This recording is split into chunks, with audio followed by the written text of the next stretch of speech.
I love technology. I use it every day. I've got every gadget you can think of. I'm a techno geek. But I also understand, as you do, Richard, Pandora's box has been opened in so many areas that we cannot squeeze the toothpaste back into the tube. I mean, artificial intelligence that they believe is going to be able to think on its own, robotics, sex robots, military robots, drones that can be released upon the earth, and I mean, on and on and on we go.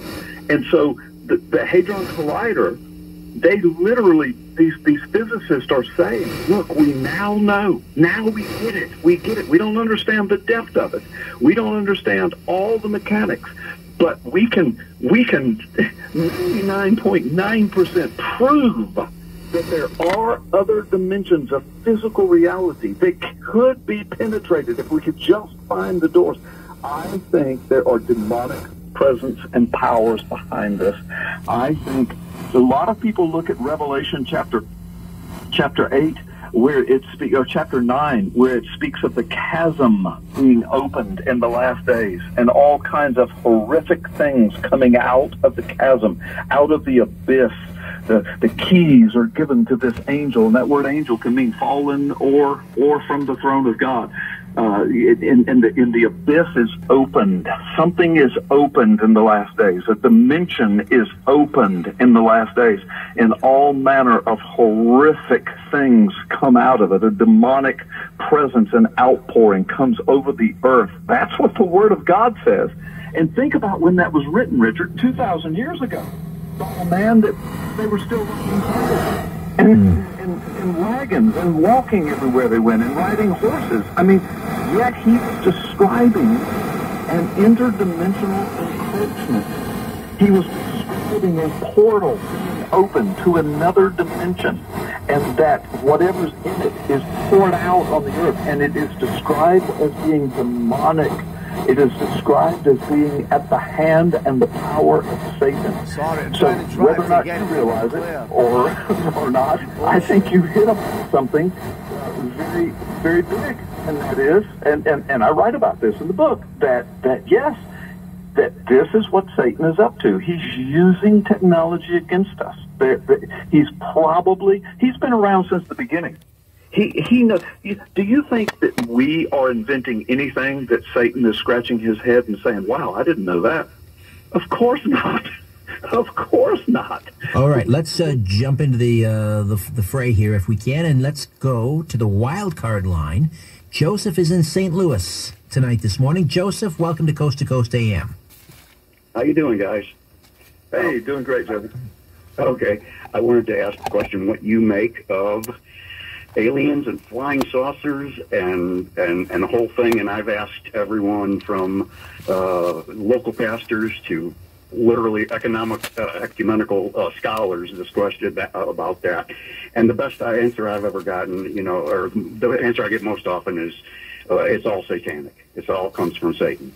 Yeah. Well, I would not say that because I've had my own experiences in almost everything you can think of. That I use Coast to Coast as a sounding board, and I've hardly not experienced anything that I've heard on the air here. But and I know what I make of it, and I am a Christian, and I absolutely go with the Bible and with whatever God says 100%. And I've had an after-death experience. I've seen things that, what you might discuss as interdimensional beings. I saw a whole bunch of them. Some things I'm allowed to talk about, some things I'm not.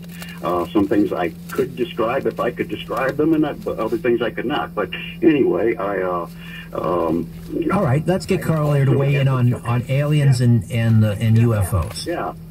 As a kid, Joseph, first of all, thank you for listening tonight, and I'm honored that you would call and ask me that question.